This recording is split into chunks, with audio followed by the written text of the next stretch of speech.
चलिए, आज एक बहुत ही दिलचस्प कहानी की गहराई में उतरते हैं। हमारे पास जो स्रोत हैं वो हमें भगवान विष्णु के एक ऐसे अवतार के बारे में बताते हैं जिसमें उन्होंने एक मछली का रूप लिया था। अब सुनने में ये शायद आप कह सकते हैं बच्चों की कहानी लगे, लेकिन ये उससे कहीं ज्यादा गहरी है। बिल्कुल, ये कहानी उस दौर की है जब माना जाता है कि धरती पर एक केओस मतलब अधर्म फैल रहा था। अच्छा। ज्ञान के जो स्रोत थे वेद, उन पर खतरा मंडरा रहा था और पूरी दुनिया एक महाप्रलय, अ ग्रेट फ्लड के कगार पर खड़ी थी। और इसी उथल पुथल के बीच ये कहानी शुरू होती है। तो आज हम इसी कहानी को परत दर परत खोलेंगे।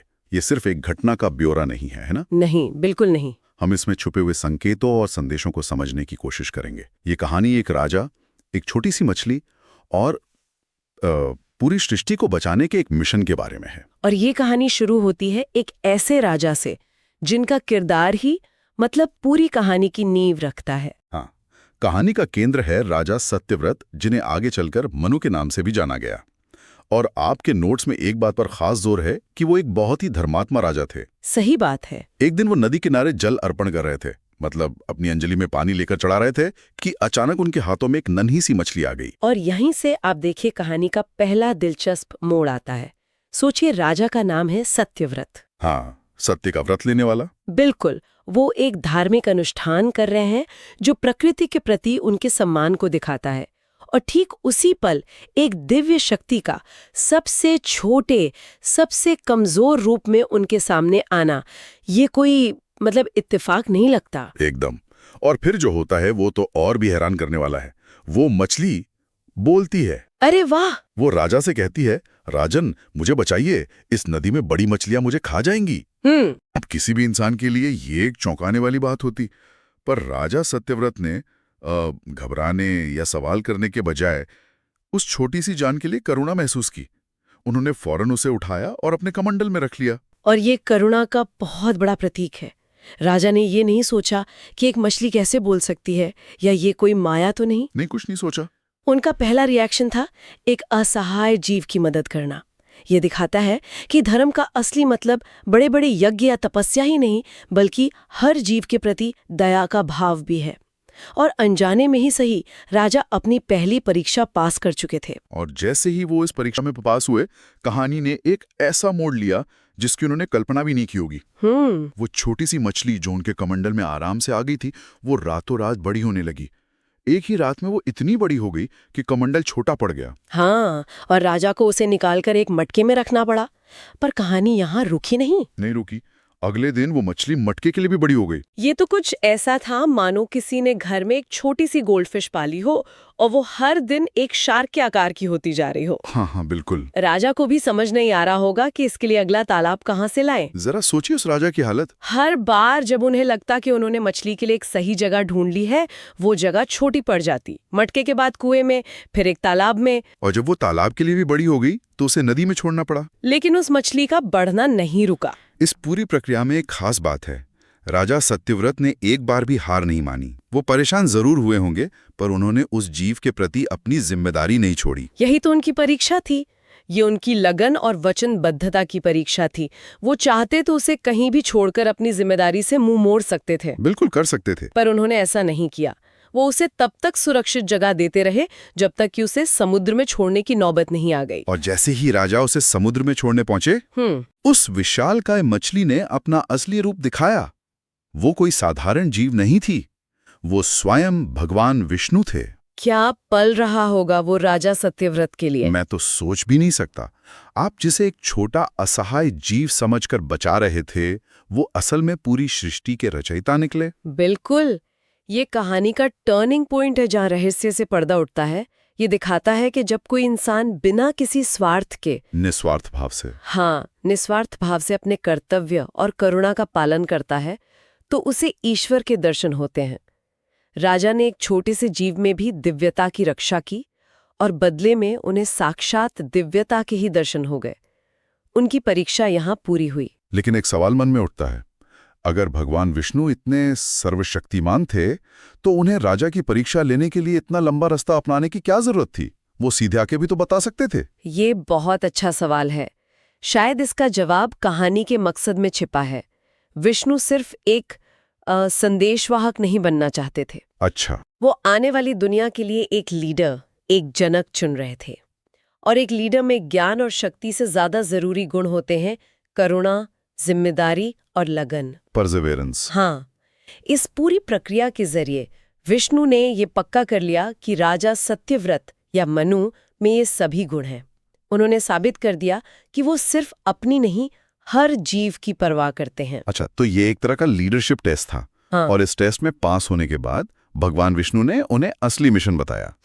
उन्होंने राजा को चेतावनी दी कि आज से 7वें दिन पृथ्वी पर एक भयंकर महाप्रलय आने वाला है, एक ऐसी बाढ़ जो सब कुछ डुबो देगी। हाँ, लेकिन ये सिर्फ एक विनाश की भविष्यवाणी नहीं थी, इसके साथ एक समाधान और एक बहुत बड़ी जिम्मेदारी भी थी। क्या? भगवान विष्णु ने राजा से कहा, तुम एक बहुत बड़ी नाव बनाओ। और ये निर्देश बहुत खास था। ये सिर्फ राजा के बचने का प्लान नहीं था। यहीं पर यह कहानी और गहरी आ जाती है।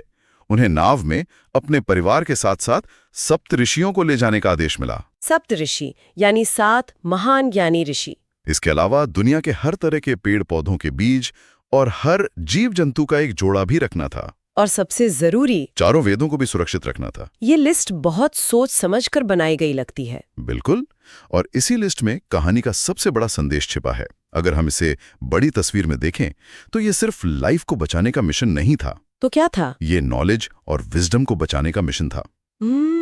सप्तऋषि सिर्फ 7 लोग नहीं थे, वो उस समय के ज्ञान, विज्ञान और अध्यात्म के प्रतीक थे। जीव जंतुओं के जोड़े भविष्य की बायोडाइवर्सिटी की नींव थे। और वेद वो ब्लूप्रिंट थे जिनके आधार पर प्रलय के बाद एक नए धर्म आधारित समाज का निर्माण होना था। मतलब प्रलय से सिर्फ हार्डवेयर नहीं बल्कि सॉफ्टवेयर को भी बचाना था। सिर्फ जिंदगी नहीं बल्कि जिंदगी जीने का तरीका, उसका ज्ञान, सब कुछ। आपने बिल्कुल सही पकड़ा। ये तो नोआह आर्क की कहानी जैसा लगता है, लेकिन यहाँ ज्ञान को बचाने पर एक अलग ही जोर है। एकदम। वो नाव सिर्फ एक शेल्टर नहीं थी, वो भविष्य की सभ्यता का एक टाइम कैप्सूल थी। विष्णु का संदेश साफ था, भविष्य की दुनिया सिर्फ जिंदा ना रहे बल्कि वो एक सार्थक और ज्ञानवान दुनिया हो। ज्ञान के बिना जीवन दिशाहीन हो सकता है। बिल्कुल। इसलिए उस नाव पर जीवन और ज्ञान दोनों को बराबर जगह दी गई। तो राजा मनु ने भगवान के आदेश का पालन किया। उन्होंने एक विशाल नाव बनाई और सभी को उस पर इकट्ठा किया। और फिर जैसा बताया गया था, प्रलय शुरू हुआ। हर तरफ सिर्फ पानी का विनाशकारी मंजर था। उस भयानक मंजर के बीच भगवान विष्णु फिर से प्रकट हुए, उसी विशाल मछली के रूप में। लेकिन इस बार उनके सिर पर एक बड़ा सा सींग था। हाँ, और उन्होंने मनु से कहा कि नाव को एक रस्सी से मेरे सींग से बांध दो। और फिर उस विशाल मछली ने उस नाव को खींचना शुरू कर दिया। ये दृश्य अपने आप में बहुत शक्तिशाली है ना? चारों तरफ तबाही है, प्रकृति का कहर है, लेकिन उस छोटी सी नाव को, जिसमें भविष्य की उम्मीदें हैं, उसे स्वयं भगवान रास्ता दिखा रहे हैं। ये कर्म और कृपा का एक अद्भुत प्रतीक है। नाव बनाना और उसमें सबको इकट्ठा करना, ये राजा मनु का कर्म था, उनका पुरुषार्थ। लेकिन उस विनाशकारी प्रलय में सिर्फ कर्म काफी नहीं था। उस नाव को खींचती हुई मछली ईश्वर की कृपा थी, डिवाइन इंटरवेंशन। अच्छा। संदेश ये है कि जब आप अपना कर्म पूरी निष्ठा से करते हैं तो सबसे बड़े संकट में ईश्वर आपकी मदद के लिए आगे आते हैं। आपकी मेहनत को ईश्वर की कृपा का सहारा मिल जाता है। और हमारे स्रोतों में एक और घटना का जिक्र है जो इसी उथल पुथल के बीच हो रही थी। हाँ, ये भी बहुत महत्वपूर्ण है। हाँ। एक तरफ विष्णु मछली के रूप में नाव को खींच रहे थे, तो दूसरी तरफ उन्होंने एक असुर हयग्रीव का भी वध किया, जिसने वेदों को चुरा लिया था। बिल्कुल। वो एक ही समय में 2 मोर्चों पर लड़ रहे थे। यही तो। मतलब क्यों? क्योंकि अधर्म या केओस सिर्फ प्राकृतिक आपदा के रूप में नहीं था, हयग्रीव जैसी बुरी ताकतें भी थीं जो सक्रिय रूप से ज्ञान को नष्ट करना चाहती थीं। अच्छा, तो हयग्रीव ज्ञान के विनाश का प्रतीक है। हाँ, तो विष्णु का अवतार सृष्टि को 2 तरह के खतरों से बचाता है, एक प्राकृतिक यानी प्रलय का पानी और दूसरा वैचारिक मतलब ज्ञान का अपहरण। उन्होंने ये सुनिश्चित किया कि जब नई दुनिया शुरू हो तो उसमें जीवन भी हो और उस जीवन को सही दिशा देने वाला पवित्र ज्ञान भी सुरक्षित रहे। वाह, ये तो कहानी को एक और स्तर पर ले जाता है। आखिरकार प्रलय का पानी धीरे धीरे उतरने लगा। वो नाव हिमालय की एक चोटी पर जाकर टिक गई और जब सब शांत हो गया तब राजा मनु और बाकी सभी लोग नाव से उतरे और एक नई दुनिया की, एक नई सृष्टि की शुरुआत हुई। और इस तरह ये कहानी एक चक्र पूरा करती है। विनाश के बाद सृजन, अंधकार के बाद प्रकाश। और उस नई दुनिया की नींव रखी गई धर्म, ज्ञान और जीवन पर। बिल्कुल, ये अंत और एक नई शुरुआत की एक अमर गाथा है। ये कहानी बताती है कि हर अंत में एक नए आरंभ की संभावना छिपी होती है, बशर्ते हम सही चीजों को बचाकर आगे ले जाएं। तो जैसा कि हमारे स्रोत साफ करते हैं, भगवान विष्णु का ये मत्स्यावतार सिर्फ प्रलय से बचने की कहानी नहीं है। नहीं, बिल्कुल नहीं। ये एक छोटे से दया के काम से शुरू होती है, जिम्मेदारी की परीक्षा से गुजरती है और आखिर में पूरी सृष्टि के पुनर्निर्माण पर खत्म होती है। और इसका सबसे बड़ा संदेश शायद यही है कि ज्ञान और जीवन दोनों को बचाना बराबर जरूरी है। बिल्कुल। ये कहानी हमें बताती है कि सबसे बड़े संकट के समय भी अगर सही ज्ञान मतलब वेद और सही नेतृत्व यानी मनु मौजूद हो तो एक नई और बेहतर शुरुआत हमेशा मुमकिन है। और जो बात मुझे सबसे ज्यादा आकर्षक लगती है वो ये है कि यहाँ भौतिक और आध्यात्मिक दोनों को बराबर महत्व दिया गया है। अस्तित्व के लिए सिर्फ सांस लेना काफी नहीं है, उस अस्तित्व का कोई मकसद और दिशा होनी भी जरूरी है, जो ज्ञान से मिलती है। हाँ, जो ज्ञान से मिलती है। ये कहानी आज के समय में भी सोचने पर मजबूर करती है। अगर आज हमारे इस इंफॉर्मेशन एज में ज्ञान या सूचना को बचाने के लिए एक नाव बनानी पड़े तो हम उसमें क्या रखेंगे? ये एक बहुत ही गहरा सवाल है। आज हमारे पास इतना डेटा, इतनी जानकारी है कि हम शायद तय ही ना कर पाएं कि क्या जरूरी है और क्या नहीं। वो कौन सा ज्ञान होगा जो आने वाली पीढ़ियों के लिए अनिवार्य होगा? क्या वो वैज्ञानिक फॉर्मूले होंगे, महान साहित्यिक रचनाएं होंगी, नैतिक मूल्य होंगे, या हमारा इतिहास होगा? उस आधुनिक नाव में क्या जाएगा? ये इस बात पर निर्भर करेगा कि हम भविष्य की मानवता को कैसा बनाना चाहते हैं। ये कहानी हमें वही सबसे जरूरी चीज पहचानने की चुनौती देती है